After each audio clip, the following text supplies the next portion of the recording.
Бұл дәрісте біз суретті тарихи суретке айналдыратын боламыз. Ол үшін бізге Photoshop бағдарламасымен керекті суретімізді ашып аламыз. Және де оған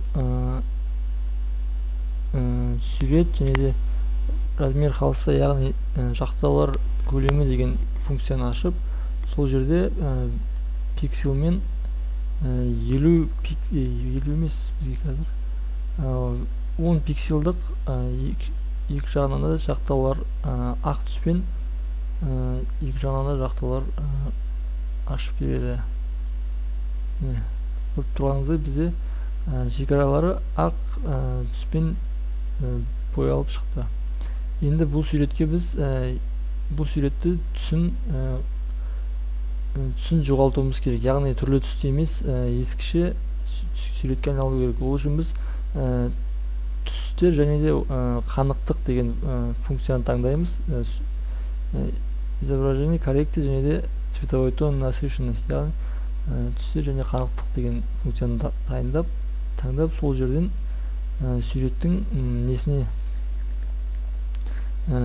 тонирование деген функциясына птичка қойып, және де сол жерден суретті түссіздендіретін боламыз. Суреттің түсін жоғалтамыз. Мысалға мынандай немен цветовой тон 31, яғни түстері 31, ал қанықтығы 13-ке және де жарықтығы 7%-ға тең болып тұр.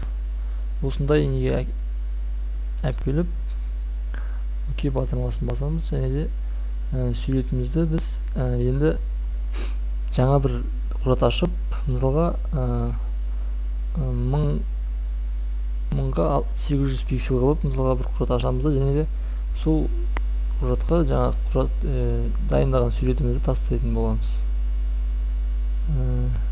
Және де бұны Ctrl-T батырмаларының комбинациясын басу арқылы трансформациялауға болады. Мысалға қиғаштап қойық. Және де фонымызға біз мысалға мынандай бір ағаштың несі сияқты, ағаштың қабырғалы ағаш сияқты бір суретті алып, фонымызға сондай ағашты орнататын боламыз. Бұнда Ctrl-T батырмаларының көмегімен трансформациялап, үлкейтіп қоямыз.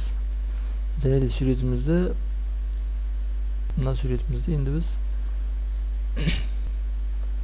ескі көлемге келтіруіміз керек. Ол үшін біз мынандай төртбұрышты ерекшелеу көмегімен былайша ерекшелеп суретімізді, және де тағы да ерекшеленген аймаққа ерекшелеу қосу деген функцияның көмегімен тағы да былай ерекшелеп қосып, және де қарайтырғыш құралдың көмегімен былай шеттерін суретімізге ескіше не беру үшін қырларын бүйтіп жүріп шығамыз. Және де қарайып суретіміз өзінің несін жоғалтады.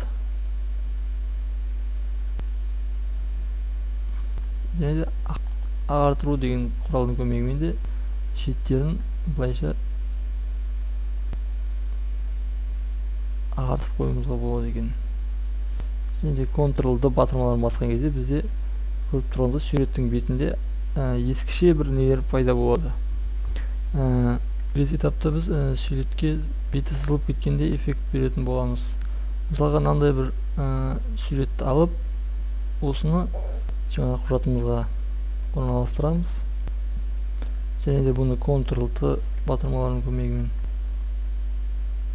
трансформациялаймыз. Былайша қойсақ. Және де бұның непрозрачность, яғни көрнектілігін азайтамыз. Мынандай бір көлемге әпкеп қойық, 70%-ға, сосын орнату режимін экран деген неге ауыстырып қоямыз. Сол кезде суретіміздің бетінде мындай сызықтар пайда болады. Және де мындай жазуды өшіп тастай салуымызға да болады.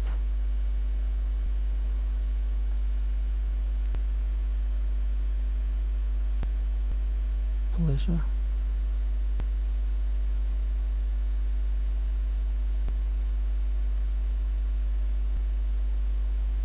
өшіріп тастауымызға болады. Келесі этап бізде суреттің жақтауларын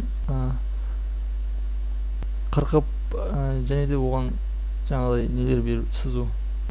Мысалға мынандай ненің көмегімен, өшіргіштің көмегімен былайша суреттің қырларын бүйтіп ойылып тұрған сияқты эффект беруге болады.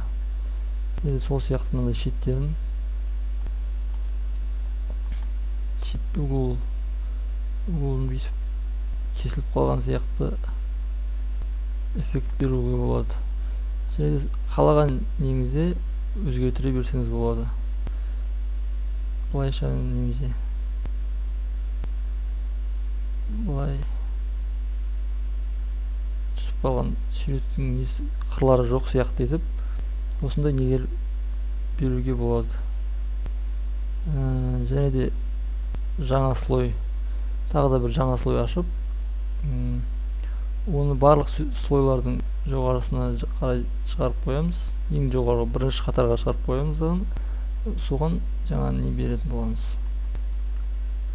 Мынандай төртбұрышты кесттің көмегімен, қылқаламның көмегімен мынандай не сызамыз. Пластермен жабыстырып қойған сияқты эффект беретін болады бізге бұл. Былайша жабыстырып, және де бұның жаңа непрозрачность азайтамыз бұл слойдың өзін. Осындай көлемге келтіріп, және де суретіміздің нәтижесіне қараймыз. Мынандай нәтижеге жетуге болады екен Photoshop бағдарламасының көмегімен.